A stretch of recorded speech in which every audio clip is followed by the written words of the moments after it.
So my pearls are, don't venerate the past and be okay with not being okay.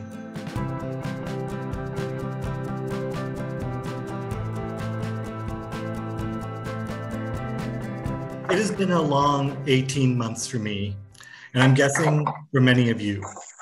This global situation has made us long for days gone by. But I'm here to remind you that those days weren't always great either. It has been easy for us to reflect on how hard it has been and forget that it's always been hard. So for my pearl today, I'm giving you a 2-for-1 special. First, don't venerate the past. And second, it's okay not to be okay. It is so easy for us to say, remember when, and think fondly of some leadership practice that worked so well in good old 2019. If I queried you to really focus and think about all the connections to that moment, is it really as perfect as you remember? Boy in the United States isn't that. The answer is probably not. Our need to put a polished sheen on past events helps us move forward and keeps our perspectives positives.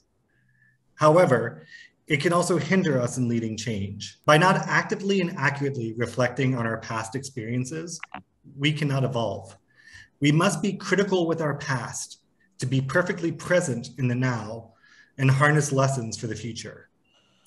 With these teachings from the past, we can be progressive.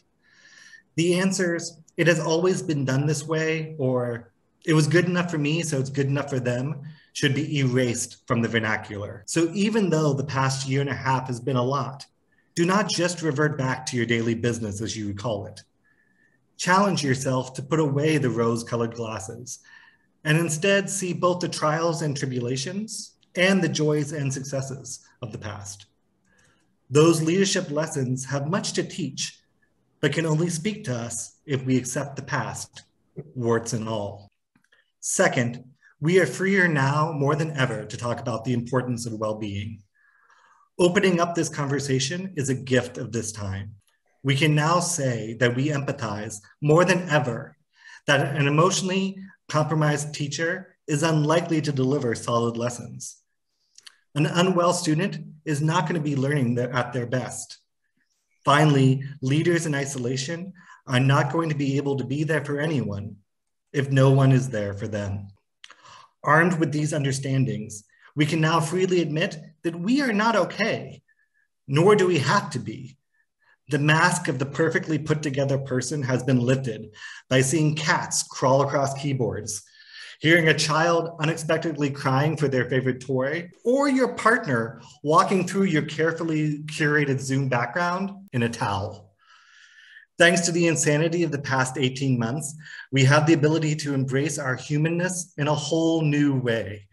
For the first time, when someone asked how I was, I no longer felt guilty giving an accurate response, even if it was negative.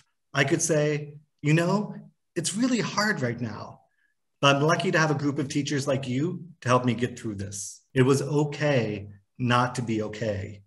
It felt good to say aloud. In order to help myself be honest, but also cognizant of others, I always tried to include a moment of empathy or gratitude with my response. You know, it is crazy how much I'm working right now, but I also know a lot of others have lost their jobs, and I feel lucky to be doing what I'm doing. Acknowledging my lack of okayness while merging it with gratefulness made me feel like I could be open, honest, and still positive. So my pearls are, don't venerate the past, and be okay with not being okay. As we consider our present and build our futures, let us remember the past for what it was, full of beautiful mistakes and successes, embedded with tremendous opportunities and deep challenges. Let's be honest with ourselves and not be afraid to say how we really feel. Let us acknowledge that we weren't always okay, but we were and are always pursuing to be better than okay, using patience, gratitude, and empathy.